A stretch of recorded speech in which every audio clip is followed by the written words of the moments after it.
Hello everyone, how are you guys and welcome back to my channel Biology Believed. Today we are going to study about the process of recombinant DNA technology and the isolation of genetic material.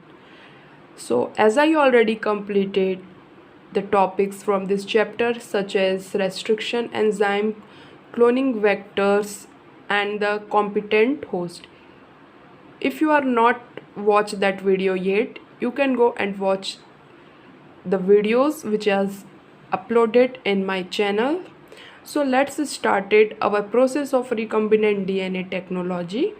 So process of recombinant DNA technology होता क्या है, देखो जैसे मैं अभी आप लोग को बताई कि हमने पहले ये सारी चीज़ हमने पढ़ चुके हैं, ठीक है। सब टूल्स के बारे में हम पढ़ चुके हैं such as restriction, endonuclease, gel electrophoresis, cloning vector, plasmids, each and everything we are going to study, ठीक है। Means not we are studied that. अब उसका टाइम है हमको यूटिलाइज करने का। देखो जीन ऑफ इंटरेस्ट है वो कहाँ पर्टिकुलर डीएनए बैक्टीरिया सेल में प्रेजेंट होता है। अब उसको उस डीएनए को हमको आइसोलेट करना है, ठीक है। That is isolation of genetic materials, ठीक। Then cut the DNA in different pieces with the help of restriction endonuclease. किसी भी डीएनए को हमको पीस कट करना है, किसके मदद से? Restriction endonuclease. इसको हम लोगों ने सबको डिटेल में पढ़ चुके हैं, ठीक है। Now we have to separate with the help of, अब उस डीएनए फ्रेगमेंट्स को हमको सेपरेट करना है किसके मदद से? जेल इलेक्ट्रोफोरेसिस के मदद से, ठीक है। उसके बाद जो भी आइसोलेट किए होंगे जीन ऑफ इंटरेस्ट को, अब उसमें प्लाज्मिड में इंटीग्रेट करा देंगे। उसके बाद प्लाज्मिड में सेम टाइप के रेस्ट्रिक्शन एंडोन्यूक्लियस होगा, ठीक है। वो भी कट करेगा हमारे बैक्टीरियल सेल को और प्लाज्मिड को। अब दोनों क्या करेंगे?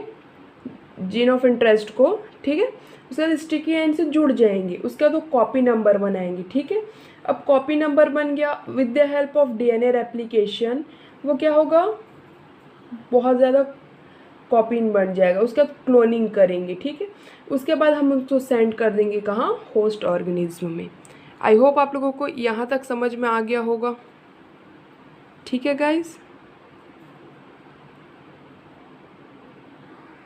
Now it's turn to study about the isolation of the genetic materials. Alright, अब देखो अब हमारा डीएनए प्रेजेंट कहाँ होता है।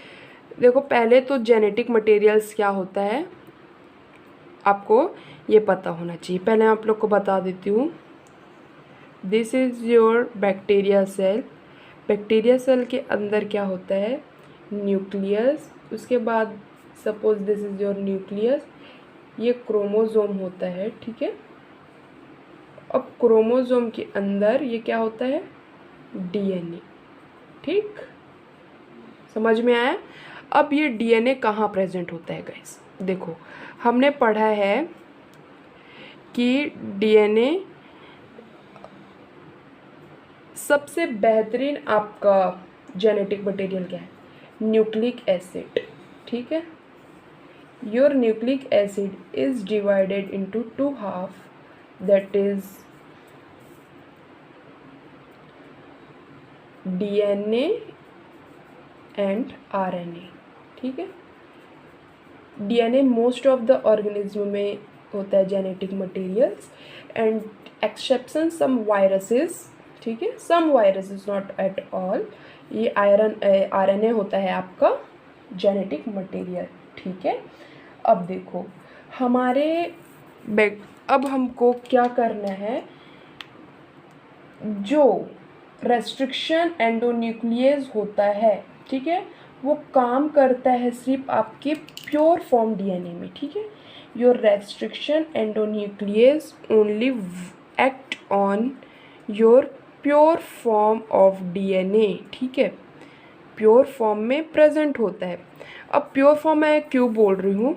जैसे सपोज ये आपका बैक्टीरियल सेल है, इसमें सारे चीज़ प्रेजेंट होंगे, बहुत सारे, जैसे कि आपका होगा वाटर, ठीक है, प्रोटीन, न्यूक्लिक एसिड, कार्बोहाइड्रेट, ठीक है, ये सारी चीज़ प्रेजेंट होंगे। बट हमको प्योर फॉर्म में करना है तो we not need this and all, तो हमको क्या करना है, सिर्फ न्यूक्लिक एसिड वी वांट। ठीक है, अब उसके लिए हम क्या करेंगे, ठीक है, नो इम्प्योरिटी वांट्स, ठीक है, जैसे प्योर एक्ट करेगा उसमें नो इम्प्योरिटी। ठीक,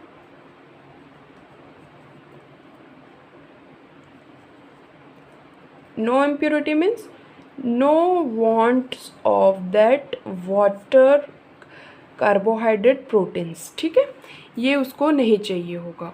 अब उसके लिए अपन क्या करेंगे, ठीक है, अब देखो पहले तो ये सब चीज़ को निकालने के लिए what we have to do is we have to do break down of the cell wall. ठीक है, first we need to break down of the cell wall.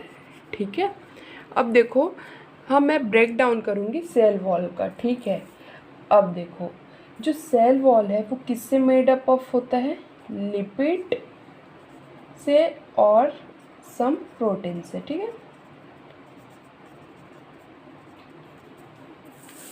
ठीक, अब हमारे पास तीन चीज़ ऐसा होता है जिसमें वो करना है। ठीक है, such as in your fungus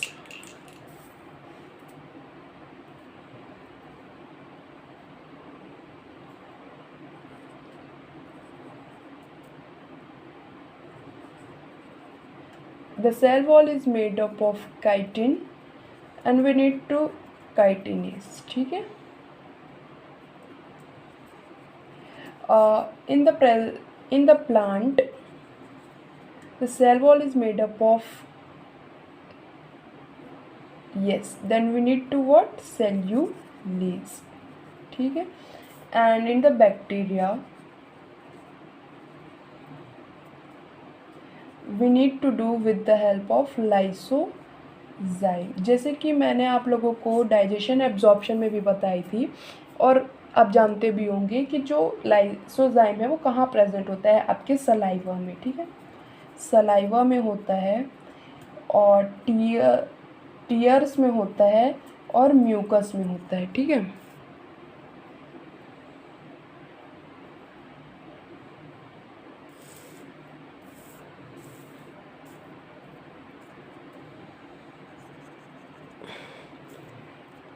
आपके म्यूकस मेम्ब्रेन में होता है। ये क्या करता है, जो ये सपोज़ आपका बैक्टीरिया है, ठीक है, ये सपोज़ आपके सलाइवा में आ गया तो in the presence of lysozyme ये ब्रेक डाउन हो जाएगा। ठीक है, ब्रेक डाउन होने के बाद क्या हो जाएगा, इट विल किल। ठीक है, I hope this is clear to you all. Now all cell wall is break and it expose. ठीक है, अब हमारा सेल वॉल ब्रेक हो गया है, अब एक्सपोज हो गया है, लेकिन अभी भी हमको प्योरिटी नहीं मिली है। क्यों, क्योंकि उसमें सम अमाउंट ऑफ आरएनए होते हैं, सम अमाउंट ऑफ प्रोटीन होते हैं। ठीक है, तो आरएनए आपका निकल जाएगा with the help of ribonuclease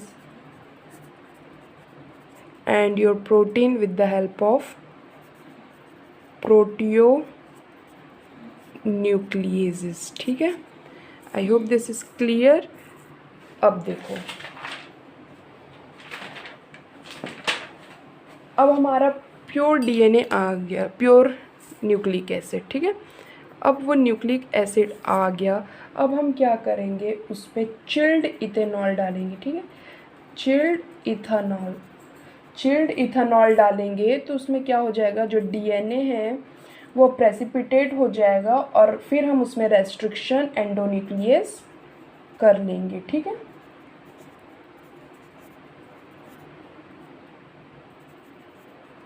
अब देखो मैं आप लोगों को एक बार फिर से, थोड़ा इधर उधर हो गया था पेज, तो आप लोगों को एक बार और मैं आप लोगों को समराइज़ करा देती हूँ। ठीक है, देखो आइसोलेशन ऑफ जेनेटिक मटेरियल्स, उसमें हम क्या करेंगे कि हम पहले अपने जो बैक्टीरिया सेल वॉल को हटाएंगे। क्यों हटाएंगे, क्योंकि हमारा रेस्ट्रिक्शन एंडोन्यूक्लियस को कोई भी इम्प्योरिटी नहीं चाहता है, वो प्योर फॉर्म में एक्ट करता है। उसके लिए हम क्या करेंगे, break down of the cell wall. जो सेल वॉल है वो किस में बनता है, लिपिड में। Such as for example fungus किस में बनता है, काइटिन, वो होगा काइटिनेज से कटेगा।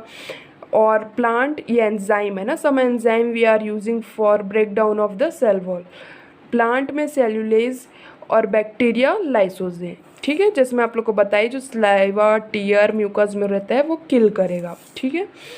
और साथ ही साथ हमारे में और भी प्रेजेंट होता है, सच एज RNA प्रोटीन्स, तो उसको भी हम कुछ एंजाइम से निकाल देंगे, such as ribonuclease and proteonuclease, sorry proteonuclease not, that is it's my mistake, this is proteases, ठीक है। करेक्ट कर लेना गाइस, गलती हो गया था, वो राइबोन्यूक्लियस का प्रोटियोन्यूक्लियस हो गया, सो बिग मिस्टेक। उसके बाद है ये होगा न्यूक्लिक एसिड, न्यूक्लिक, उसके बाद हम क्या करेंगे, चिल्ड इथेनॉल डालेंगे। उससे क्या हो जाएगा, हमारा DNA प्रेसिपिटेट आउट हो जाएगा और रेस्ट्रिक्शन एंडोन्यूक्लियस फिर काम करेगा। So keep study, be happy and thanks for watching and wait for the